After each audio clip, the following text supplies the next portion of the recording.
हम सभी इसके अंतर्गत पढ़ेंगे। साथियों, जैसे कहने का तात्पर्य ये हुआ कि आज हम लोग सौरमंडल के बारे में देखेंगे। सौरमंडल इसके पहले हम लोग देख चुके हैं, लेकिन जो मैप और ए डायग्राम के माध्यम से हम लोगों ने नहीं देखा था, तो इसके बारे में हम लोग आज पुनः इसे देखना चाहते हैं। सौरमंडल, जैसा कि आपने इसके पहले पढ़ा था कि सौरमंडल सूर्य और 8 जो ग्रह होते हैं, इसके साथ ग्रहों के जो उपग्रह होते हैं, कुछ और अन्य ग्रह होते हैं जैसे क्षुद्र ग्रह हो गया, उल्कापिंड हो गया, इस सम्मिलित रूप से सौरमंडल कहा जाता है। इसे सम्मिलित रूप से हम लोग सौरमंडल कहते हैं। इसे सम्मिलित रूप से क्या कहते हैं? सौरमंडल कहते हैं। ध्यान दीजिएगा, जैसे सूर्य है, सूर्य के सबसे नज़दीक का ग्रह बुध है, बुध के बाद आपका शुक्र है, शुक्र के बाद आपका पृथ्वी है, मंगल है, बृहस्पति है, शनि है, यूरेनस है, नेपच्यून है। ये जो आप देख पा रहे होंगे 8 ग्रह हैं। ये 8 क्या है? ग्रह हैं। साथियों, ये भी ध्यान दीजिएगा कि बुध, शुक्र, पृथ्वी, मंगल जो सूर्य के सबसे नज़दीक का ग्रह है, ये 4 जो सूर्य का नज़दीक का ग्रह है, इसलिए इसे हम आंतरिक ग्रह कहते हैं। यहाँ देख लीजिए, आंतरिक ग्रह है।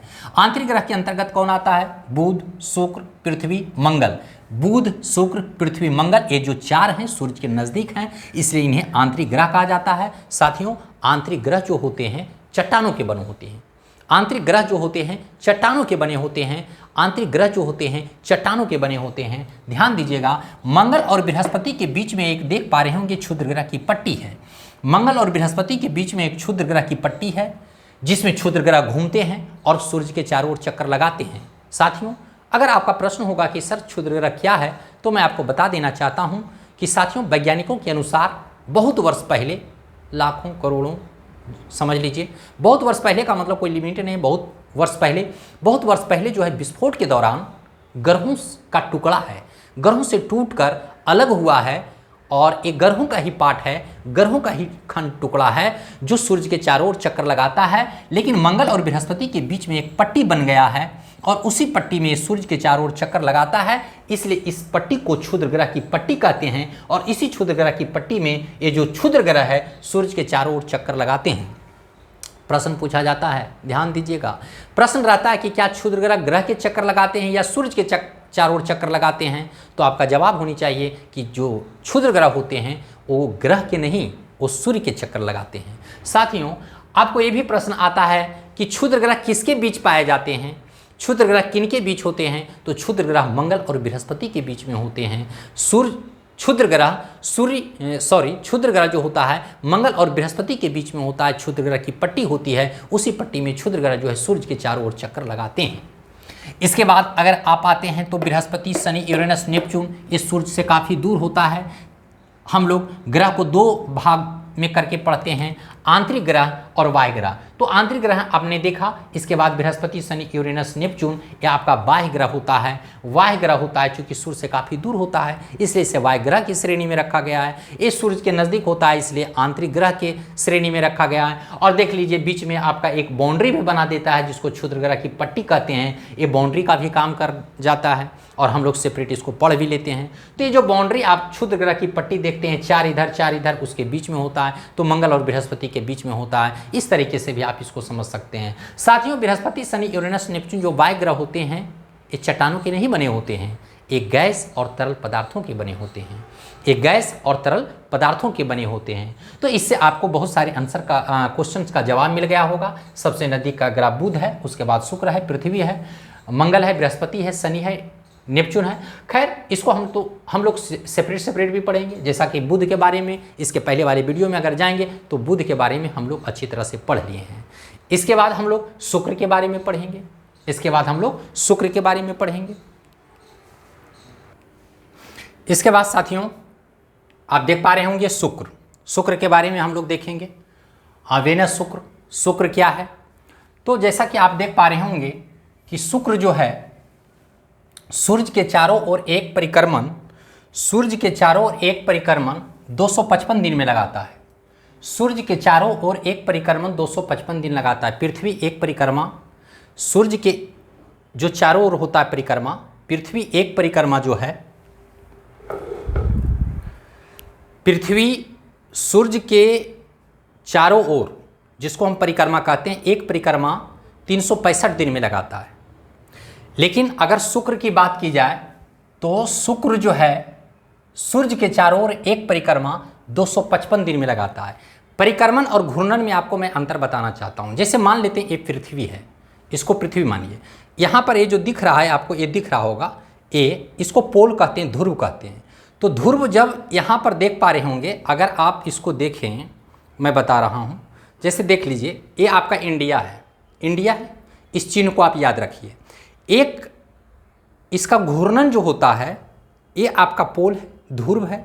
ध्रुव पर एक राउंड ऐसे ऐसे ऐसे, एक राउंड ऐसे ऐसे ऐसे, देख लीजिए ये आ गया। तो एक राउंड पृथ्वी को अपनी धुरी पर घूमने में 24 घंटा लगता है। और जो परिक्रमण की बात होती है, जैसे मान लेते हैं पृथ्वी है और सूर्य है, यहाँ सूर्य है और ये पृथ्वी है, तो परिक्रमण का मतलब होता है ये धुरी पर तो घूम ही रहा है, साथ ही साथ इस तरीके से परिक्रमा कर रहा है, ऐसे सूर्य के चारों ओर ऐसे घूम रहा है, सूर्य के चारों ओर, दैट इज कॉल्ड परिक्रमण। इसी को कहते हैं परिक्रमण, इसी को कहा जाता है परिक्रमण। अब यहाँ शुक्र की बात है, तो शुक्र जो है एक परिक्रमण 255 दिन में लगाता है, पृथ्वी 365 दिन में, और शुक्र जो है सूर्य के चारों ओर एक परिक्रमण 255 दिन में लगाता है। लेकिन ये अपना धुरी पर जो है ये शुक्र जैसे पृथ्वी अपना धुरी पर 24 घंटा में एक बार घूम जाता है, तब ना दिन रात होता है। लेकिन अगर शुक्र की बात की जाए, वेनस की बात की जाए, तो इसका जो है अक्ष पर घूर्णन 243 दिन लगाता है। जैसे मान लेते हैं इसको आप शुक्र मान लीजिए, जब शुक्र इसको आप मानेंगे तो एक राउंड जब अपना पोल ध्रुव पर घूमेगा तो एक राउंड घूमने में शुक्र को जानते हैं कितना लगता है, 243 दिन। मतलब सोच लीजिए कितना स्लो घूमता है, या दूरी की वजह से भी टाइम लगता है, स्लो तो हैं भी और दूरी की वजह से, तो दूरी का कितना अंतर है, बुध शुक्र इसके बाद पृथ्वी है, दूरी कहाँ है, उससे ज़्यादा तो दूरी तो आपका पृथ्वी है, इससे तो नज़दीक आपका शुक्र है, बुध शुक्र पृथ्वी। तो ये स्लो घूमता है पृथ्वी के बनस्पत, तभी ना एक घूर्णन में 243 दिन लगता है, एक घूर्णन में 243 दिन लगता है। इसके बाद क्या है, शुक्र को प्यार का देवता भी कहते हैं, प्यार का देवता के नाम से जाना जाता है शुक्र को। और क्या है, कार्बन डाइऑक्साइड की अधिकता के कारण तापमान अधिक होता है, इसलिए यहाँ सबसे गर्म ग्रह, इसलिए यह सबसे गर्म ग्रह है। CO2 पाया जाता है कहाँ, शुक्र में। तो कार्बन डाइऑक्साइड क्या करता है, ऊष्मा हीट को फंसाता है, मतलब वो बांध कर रखे रहता है और उसको गर्म महसूस होता है, हीट होता है। जैसे आप सूर्य में नहीं, बाहर नहीं है, घर से बाहर नहीं है, आप धूप में नहीं है, तो क्या घर के अंदर आपको गर्मी नहीं लगता है, लगता है। क्यों लगता है, वहाँ तो धूप नहीं है, तो फिर गर्मी कैसे लगता है जी, यही वातावरण, कार्बन डाइऑक्साइड। जो कार्बन डाइऑक्साइड होता है हीट, ऊष्मा को एब्जॉर्ब करता है और हीट वो गर्मी पैदा करता है, वो पूरा हीट को बांध कर रखेगा। एक रूम को पैक कर दीजिए, उसमें कोई चीज़ जला दीजिए तो वो हीट वो रूम के अंदर पैक हो जाता है, तो गर्मी बढ़ाएगा। ठीक उसी प्रकार से कार्बन डाइऑक्साइड जो होता है, कार्बन डाइऑक्साइड की अधिकता शुक्र पर ज़्यादा है, इसके कारण जो है अधिक होता है, इसलिए यह सबसे गर्म ग्रह है, इसीलिए शुक्र सबसे गर्म ग्रह है। तो यहाँ जिंदगी भी थोड़ा मुश्किल हो जाता है। आकार और घनत्व तो सारा दृष्टिकोण तो ये पृथ्वी के से मिलता जुलता है शुक्र, लेकिन फिर भी यहाँ जीव जंतु नहीं पाए जाते हैं। तो ये भी एक कारण होगा, उसका मुख्य कारणों में से एक कारण ये भी है, क्योंकि कार्बन डाइऑक्साइड की मात्रा यहाँ ज़्यादा है और वो आपका ऊष्मा को, हीट को एब्जॉर्ब करता है, फंसा कर रखता है, ज़्यादा गर्मी है, इसलिए ये सबसे गर्म, आपका सबसे गर्म ग्रह है। सबसे गर्म ग्रह आपका शुक्र है। सुबह एवं शाम का तारा इसको कहा जाता है, सुबह एवं शाम का तारा, आप ऊपर देखे होंगे, सुबह एवं शाम का तारा कहा जाता है। यह आकार, घनत्व तथा व्यास में लगभग पृथ्वी के समान है, लगभग पृथ्वी के समान है, कुछ 19-20 है, बाकी सब आकार है, घनत्व है, व्यास है, ये पृथ्वी से मिलता जुलता है, आपका लगभग पृथ्वी के समान है, इसलिए पृथ्वी का जुड़वा ग्रह कहा जाता है, पृथ्वी की बहन भी कहा जाता है, पृथ्वी का जुड़वा ग्रह कहा जाता है शुक्र को, क्योंकि उसके आकार, घनत्व इससे मिलता जुलता है, व्यास से मिलता जुलता है, इसलिए इसे जुड़वा ग्रह, पृथ्वी का जुड़वा ग्रह कहा जाता है। सबसे सुंदर ग्रह शुक्र है, सबसे सुंदर ग्रह शुक्र को कहा जाता है। इसके वातावरण में इसके वातावरण में सल्फ्यूरिक अधिक मात्रा में पाया जाता है, सल्फ्यूरिक नहीं, सल्फ्यूरिक अम्ल। इसके वातावरण में सल्फ्यूरिक अम्ल जो है अधिक मात्रा में पाया जाता है।